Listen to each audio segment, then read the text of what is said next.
നമസ്കാരം കൂട്ടുകാരെ, എല്ലാവർക്കും ബുദ്ധ PSCയിലേക്ക് സ്വാഗതം.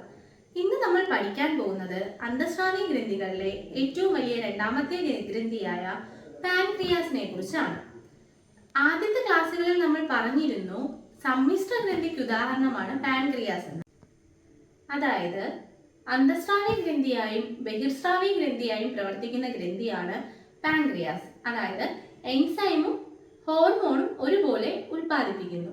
ദഹനരസങ്ങൾ ഉൽപ്പാദിപ്പിക്കുന്ന ഗ്രന്ഥിയായും പാൻക്രിയാസിനെ പറയാം. പാൻക്രിയാസിന്റെ സ്ഥാനം ആമാശയത്തിന് താഴെയാണ്. 2.5 ഇഞ്ചാണ് വലിപ്പം. പെയിൽ ഗ്രീൻ കളറാണ് നിറം. മധുര ഗ്രന്ഥി എന്നറിയപ്പെടുന്ന ഗ്രന്ഥിയാണ് പാൻക്രിയാസ്, അതായത് സ്വീറ്റ് ഗ്ലാൻഡ്. പാൻക്രിയാസിൽ ഒരു കൂട്ടം കോശ സമൂഹങ്ങളുണ്ട്. ഇവയെ ഐലറ്റ്സ് ഓഫ് ലാംഗർഹാൻസ് എന്നാണ് അറിയപ്പെടുന്നത്. ഈ ഐലറ്റ്സ് ഓഫ് ലാംഗർഹാൻസ് ഉൽപ്പാദിപ്പിക്കുന്ന ഇൻസുലിനും ഗ്ലൂക്കഗോണുമാണ് നമ്മുടെ ശരീരത്തിലെ ഗ്ലൂക്കോസിന്റെ അളവ് നിയന്ത്രിക്കുന്നത്. പാൻക്രിയാസ് ഉൽപ്പാദിപ്പിക്കുന്ന 2 ഹോർമോണുകളാണ് ഇൻസുലിനും ഗ്ലൂക്കഗോണും. ഐലറ്റ്സ് ഓഫ് ലാംഗർഹാൻസിൽ 2 തരം കോശ സമൂഹങ്ങളാണ് ഉള്ളത്: ആൽഫ കോശങ്ങളും ബീറ്റ കോശങ്ങളും. ഈ ആൽഫ കോശങ്ങൾ ഉൽപ്പാദിപ്പിക്കുന്ന ഹോർമോണാണ് ഗ്ലൂക്കഗോൺ. കരളിൽ സംഭരിച്ചിരിക്കുന്ന ഗ്ലൈക്കോജനെ ഗ്ലൂക്കോസ് ആക്കുന്ന ഹോർമോണാണ് ഗ്ലൂക്കഗോൺ. അമിനോ ആസിഡുകളിൽ നിന്ന് ഗ്ലൂക്കോസ് നിർമ്മിക്കുന്ന ഹോർമോണും ഗ്ലൂക്കഗോൺ ആണ്. പാൻക്രിയാസിലെ ഐലറ്റ്സ് ഓഫ് ലാംഗർഹാൻസിലെ ബീറ്റ കോശങ്ങൾ ഉൽപ്പാദിപ്പിക്കുന്ന ഹോർമോണാണ് ഇൻസുലിൻ. നമ്മുടെ ശരീരത്തിലെ ഗ്ലൂക്കോസിന്റെ സാധാരണ അളവ് 70 തൊട്ട് 110 mg/100 ml ആണ്.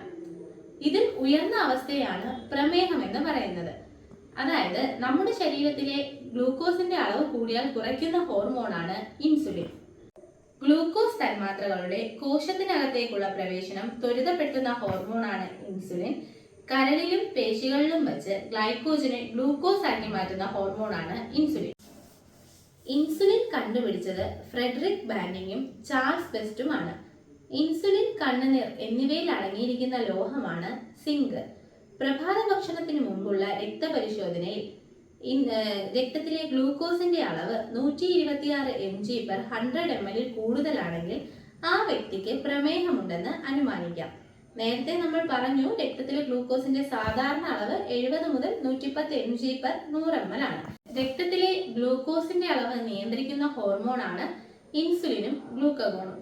ഇൻസുലിന്റെ അളവ് കുറയുന്നതിലൂടെ രക്തത്തിലെ ഗ്ലൂക്കോസ് മൂത്രത്തിലൂടെ പുറന്തള്ളപ്പെടുന്നു.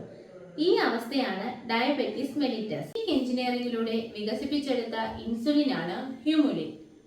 ഇന്നത്തെ ക്ലാസ് ഇഷ്ടപ്പെട്ടുവെങ്കിൽ ദയവായി ചാനൽ സബ്സ്ക്രൈബ് ചെയ്യൂ, ലൈക്ക് ചെയ്യൂ, ഷെയർ ചെയ്യൂ. Thank you.